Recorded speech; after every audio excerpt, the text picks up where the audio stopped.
தூரத்தில் தான் போட்டிருந்தாங்க.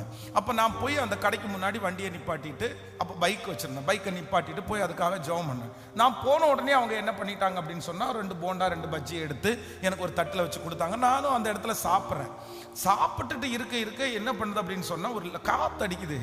இந்த காற்று அடிக்கும்போது அந்த டிச்சு ஸ்மெல்லு வந்து அப்படியே மூஞ்சில குப்புன்னு அடிக்குது. அந்த போண்டாவை சாப்பிடவே முடியல, அப்படி ஒரு ஸ்மெல் அடிக்குது.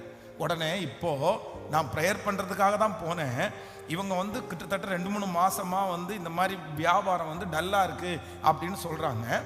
எனக்கு உடனே என்ன யோசனை வருது அப்படின்னு சொன்னா, இது வேற ஒண்ணுமே கிடையாது, இந்த ஸ்மெல்ல அடிக்கிறதுனால தான் இங்க என்ன ஆகலை, வியாபாரம் ஆகலை.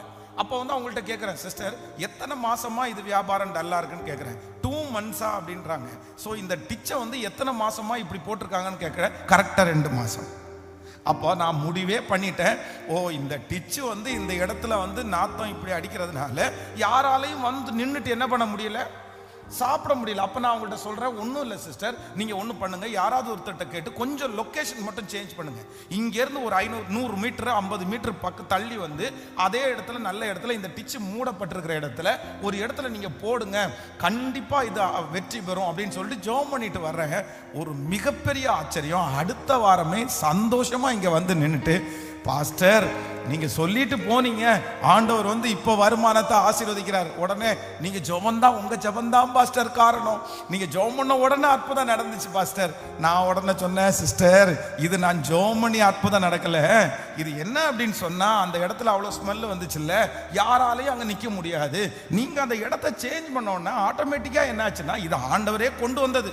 உங்களுடைய அங்கலாய்ப்பை பார்த்து, உங்க ஜெபத்தை பார்த்து என்னை கொண்டு வந்து பேச வச்சு, அது உங்க மேல ஆண்டவர் பாராட்டின இறக்கம். ஆனா இதுக்கு மூலதனம் என்ன அப்படின்னா, இந்த மிஸ்டேக்கை நீங்க சரி பண்ணிட்டீங்கன்னா இந்த விஷயம் தன்னை போல எதுவுமே பண்ணாம அது சரியாயிரும் அப்படின்னு சொல்லிட்டு வந்தேன். அப்போ இன்றைக்கு உங்க மனசுல இப்போ 1000 ஓடிட்டு இருக்கும். என்ன ஓடும்னா, இந்த பிரச்சனை ஏன் வந்துச்சு, இந்த பிரச்சனைக்கு என்ன காரணம், நான் இப்படி நஷ்டம் அடைகிறதுக்கு என்ன காரணம், நான் இன்னும் எழுமாமல் இருக்கிறதுக்கு என்ன காரணம், என் குடும்பத்தினுடைய சந்தோஷ குறைவுக்கு என்ன காரணம்.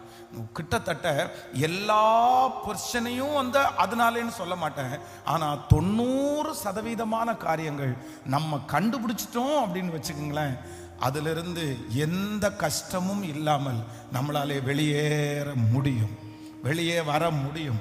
எத்தனை பேர் ஆமோதிக்கிறீர்கள்? எனக்கு அந்த ஞானத்தை கத்தர் கட்டளை இடும் ஆண்டவரே, எனக்கு அந்த அறிவை கத்தர் எனக்கு தாரும் ஆண்டவரே. எத்தனை பேர் கேட்க போறோம்? எல்லாரும் கரங்களை வானத்துக்கு நேராய்